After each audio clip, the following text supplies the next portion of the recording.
A small thing in which millions of transistors are embedded into it. A thing that changed the military in the 1970s, 60s, and 80s, and also helps us in day to day activities, from microwaves to washing machines, and even in our mobile phones. That thing drives the world's economy.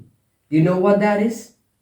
Yes, they are integrated circuits, semiconductors, or simply chips. Not lace chips, but the chips, the integrated circuits. So today I'm going to review the book Chip War by Chris Miller, Fight with the World's Most Critical Technology. Today in this video, I'll be summarizing this book in various parts. This is part 1 and I'll be explaining chapters 1 to 10. And don't forget to watch all the parts because I'll also tell you why India couldn't become a future semiconductor powerhouse. So let's start summarizing this book from chapter 1 to 10. So the first part of the book, or you could say the first chapter of the book, Steel to Silicon, tells it that steel was a very important aspect before the technology and the semiconductors were introduced. So all the major countries like the US, they had a computer named ENIAC, and all the other countries in their military arsenal used vacuum tubes that were, of course, a very old type of computing method, but were very inaccurate and unreliable that couldn't help the countries to get a strategic advancement. So seeing this, a person named William Shockley, who is now the father of semiconductors, made a semiconductor that transformed the military system back in the day.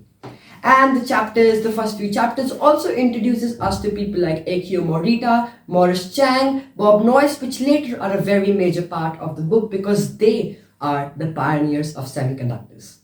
Now that William Shockley built the semiconductor, he then started his own company, Shockley Semiconductor Laboratory. Now then, he recruited many of the young PhD graduates, professors, and young students that will help build him and run this facility. Then he started to mass produce the semiconductors he built. Now, he never thought semiconductors would transform the world and would be in every single thing, like in my laptop, phones, washing machines, as I told you. So, back in the day, semiconductors were only produced for the military to gain a strategic advancement, mainly in America's military.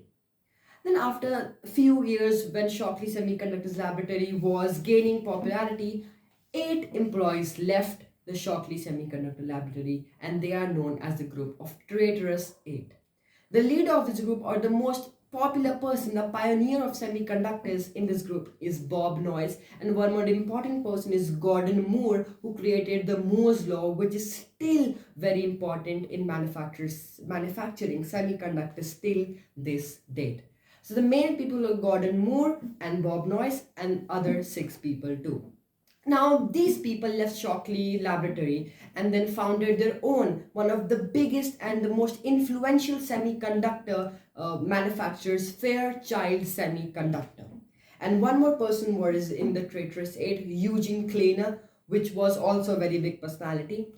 So then they founded Fairchild Semiconductor, which was one of the biggest semiconductors manufacturers till 2015 also. In 2016, it was bought by onsemi, an electrical company that is also in the business of producing and designing semiconductors and in other electrical fields. So Fairchild was founded, and then Bob Noyce and one more person, Jack Kilby, pioneered the invention of integrated circuits, or you can say the chips. Now that Bob Noyce and Jack Kilby from Texas Instruments and Bob Noyce from Fairchild Semiconductor built the integrated circuit, the first integrated circuit, many people recognized this, and in 2000, a few years later, Jack Kilby got the Nobel Prize. But sadly, Bob Noyce couldn't get the Nobel Award due to his sad demise. Now, the book, as it unfolds, it tells us that some people left Fairchild Semiconductor, and when they were asked to fill out a form, they wrote in that form, "I'm leaving this company because I want to get rich."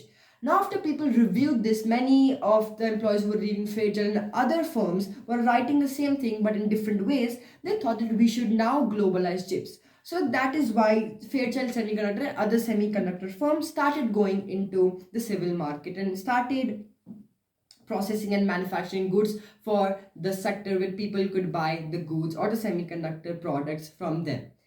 Well, military still remained a big buyer of the semiconductors, but the other firms and all the firms started globalizing this and started driving the new future of semiconductors. Now, as the book goes on, it tells us about one more superpower, the Soviet Union USSR. It tells us that USSR, also the president and other ministries in that also created a specific city for the manufacturing of semiconductors called Zelenograd. It was a city built just for the purpose of these technological advances due to in which the Russians and Soviets can manufacture these chips. But the Soviets always lagged in the technology because what they did was they spied on America, used their KGB spies, that was a spying unit in this USSR back in the day, and then they brought the chips from America, stole those chips, and simply they had a copy it strategy.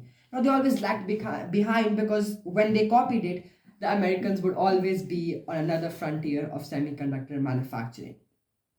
Then later it tells us that Japanese also entered the market of semiconductors and quickly took over America, destroying their firms and just taking the number one spot in the semiconductor manufacturing. And majorly the Japanese credit of the semiconductor goes to one person, Akio Morita. I believe this is a great point to wrap up this part, not the whole video, because there'll be other parts coming. Stay tuned for watching all the other parts where I summarize the rest of the book and the chapters. Well, before I conclude the video, I would like to leave all of you with a question.